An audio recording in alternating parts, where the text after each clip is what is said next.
మన ప్రభువును రక్షకుడైన యేసుక్రీస్తు నామములో మీ అందరికీ సర్వశుభాలు దైవాశీసులు. బాగున్నారా?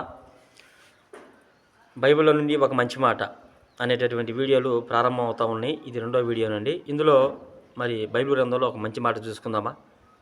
గత వీడియోలో చెప్పినట్లుగా ఎంతమంది అయితే మిడిమిడి జ్ఞానంతో బైబిల్ పనికిరాదు, బైబిల్ చదవడానికి అనుకూలంగా ఉండదు, దేశానికి ప్రమాదకరం అని అంటున్నారో వారి మనోనేత్రాలు వెలిగించబడిన దాకా నేను ఈ వీడియోలు చేస్తూనే ఉంటా.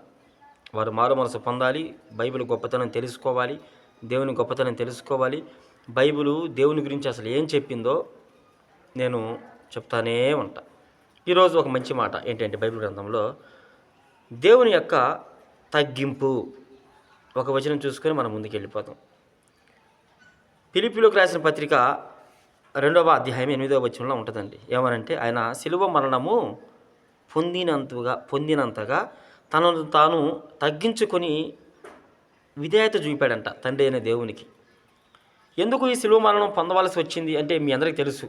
మానవులందరూ జన్మత పాపులు, పెరిగి పెద్దయిన తర్వాత కర్మేణ పాపం చేశారు. కర్మ పాపాలు అంటారు కదా.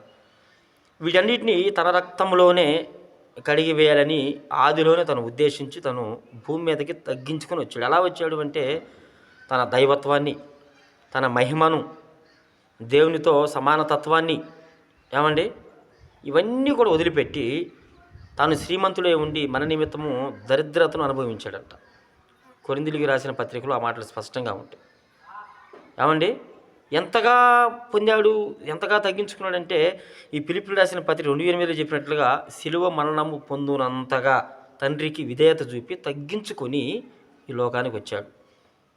అంత మాత్రమే కాదు, మత్తయి సువార్త 20వ అధ్యాయము 28వ వచనం ఒకసారి చూసుకుంటే, మనిషి కుమారుడు పరిచర్య చేయించుకోవడానికి రాలేదు, చేయడానికి వచ్చాడని మరి మత్తయి సువార్త 20వ అధ్యాయము 28లో మనకి ఆ మాటలు కూడా తేటగా ఆ లేఖనాలు మనకి స్పష్టంగా సెలవిస్తూ ఉన్నాయి. మట్టుకు 2 చెప్పాను నా ప్రభునందు ప్రియ సహోదరులారా సహోదరులారా. చాలా ఉన్నాయి. ఆయన తగ్గింపుని, ఆయనలో ఉన్న లక్షణాలు మనం చెప్పుకోవాలంటే నేను గత వీడియోలో చెప్పినట్లు మనకి రోజులు సరిపోవండి. గత వీడియోలో ప్రేమ గురించి చెప్పా. ఈ వీడియోలో మరొక మంచి మాట ఏంటి అంటే ఆయన తగ్గింపు. ఈ తగ్గింపుని గురించి కూడా మనం చెప్పుకోవాలంటే నాకు తెలిసి రోజులు సరిపోవు.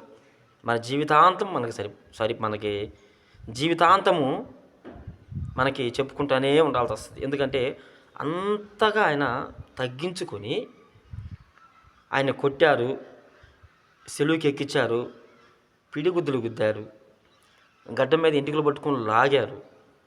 సెలువులో ఉన్నప్పుడు కూడా నువ్వు నిజంగా దేవుని కుమారుడు అయితే ఇప్పుడు సెలువు నుంచి దిగొచ్చి మమ్మల్ని అందరిని కాపాడు, నిన్ను నువ్వు తప్పించుకో అని కూడా ఆయన హేళన చేశారు. పిడిగుద్దులు గుద్దారు, కొట్టారు. ఒకటి తక్కువ 40 దెబ్బలు, కొరడా దెబ్బలు తిన్నాడు. పెద్ద పెద్ద మేకులు తన శరీరానికి, కాళ్ళకు, చేతులకి కొట్టించుకోవడానికి ఆయన ఇష్టపడ్డ వ్యక్తి నేను ఆరాధిస్తున్న నజరేయుడైన యేసు ప్రభువారు. నా సహోదరులారా, ఎంతమంది అయితే బైబిలు మాకు అర్థం కావట్లేదు, బైబిల్లో అసలు మంచి విషయాలు లేవు, బైబిల్ బూతు పుస్తకము, ఇది అసలు ఆ ప్రపంచానికి, దేశానికి ఇది ప్రమాదకరమని అంటున్నారో నేను వారికి చెప్తున్నాను, నా దేవుని గురించి నేను నమ్మిన యేసు ప్రభు యొక్క తగ్గింపు నా బైబిల్ గ్రంథంలో ఉంది. నా బైబిల్ గ్రంథంలో నా దేవుని గురించి స్పష్టంగా దేవుడు రాయించి పెట్టాడు బైబిల్ గ్రంథంలో. మీకు ఎలా నోరు వస్తుంది బైబిల్లో బూతు పుస్తకం అనడానికి? మీకు ఎలా మనసు ఒప్పుతుంది బైబిల్ అసలు మానవాళికి పనికిరాదని అనటానికి? ఎంతగా నేను చూపించిన 2 వచనాలు ఎంతగా తగ్గించుకున్నాడు. ఒకానొక సందర్భంలో అయితే శిష్యుల యొక్క కాలు కడుగుతాడు. తగ్గింపుకు విధేయత అది, తగ్గింపుకు గుర్తు అది. శిష్యుల పాదాలు కడుగుతాడు. మట్టి పురుగులు ఎక్కడండి, మహిమతో కూడిన దేవుడు ఎక్కడ? ఆలోచన చేస్తున్నారా? ఈ మంచి మాట మీకు కనపడలేదా బైబిల్ గ్రంథంలో? దేవుని యొక్క తగ్గింపు మీకు కనపడలేదా బైబిల్ గ్రంథంలో? నేను అందుకేం చెప్పింది, కళ్ళు పెద్దవి చేసుకుని బైబిల్ చదవండి, మనసు పెద్దది చేసుకుని బైబిల్ చదవండి. ఆయన దగ్గర కూర్చొని పాదాలు పట్టుకొని, దేవా నాకు ఈ బైబిల్ నాకు అర్థం కావట్లేదు, నాకు అర్థం కాకనే నేను బైబిల్ వదిలిపెట్టానయ్యా, నేను లోకంలో కలిసిపోయాను, నేను మరలా నీ వైపుకు రావాలనుకుంటున్నాను, కానీ రాలేని స్థితి ప్రభు, నాకు జ్ఞాపకం చేసుకో ప్రభు అని చెప్పేసి పశ్చాత్తాపడి మోకాళ్ళుని యేసు నామములో ప్రార్థించి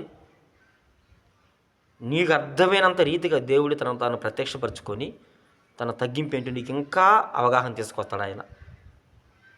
ఎప్పుడు నా సహోదరులారా సహోదరులు ఎప్పుడు కూడా అలా అనొద్దు మీరు. బైబిల్ బూతు పుస్తకము.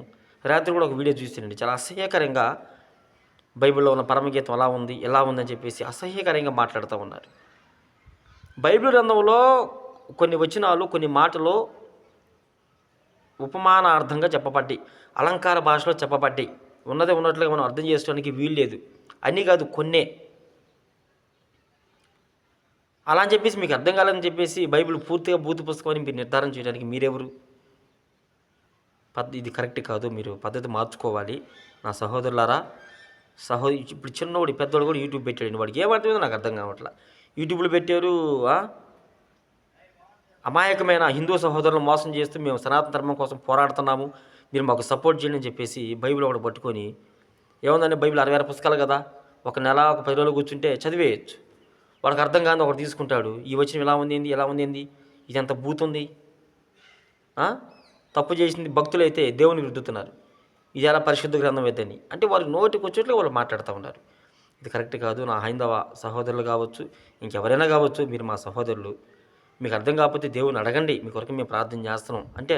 హైందవ సహోదరులు అందరూ కాదండి, కొంతమందే మత పిచ్చితో కొంతమంది ఏం మాట్లాడుతున్నారో వారికి అర్థం కావట్లా. సో వారి దాకా ఈ దేవుడు ఈ వీడియో తీసుకెళ్తాడు. ఇదే కాదు, ఇంకా చాలా ఉన్నాయి. బైబిల్ గ్రంథం మంచిది కాదన్నారుగా, బైబిల్లో ఒక్క మంచి మాట కూడా లేదన్నారుగా, ఇది రెండవ మాట. ప్రతిరోజు వీడియోలు వస్తూనే ఉంటే నా కొరకు ప్రార్థన చేయండి. నేను దేవుని తగ్గింపు కొంతే చెప్పానండి, ఆయన తగ్గింపు చెప్పాలంటే రోజులు సరిపోవు, మన జీవితాంతం సరిపోదు. ఆయన ఎంతో తగ్గించుకొని భూలోకానికి వచ్చి మన కొరకు సిలువ ప్రాణం పెట్టినటువంటి వ్యక్తిగా మీ అందరికీ ఈ 2 వచనాల ద్వారా తెలియజేశాను. దేవుని చిత్తమైతే రేపు మరొక వీడియో ద్వారా మీ ముందుకు రావడానికి ప్రయత్నం చేస్తాను. నా కొరకు నా పరిచర్య కొరకు ప్రార్థన చేయగలరని మీ అందరికీ ప్రేమపూర్వకంగా తెలియజేస్తూ నేను ముగిస్తూ ఉన్నా.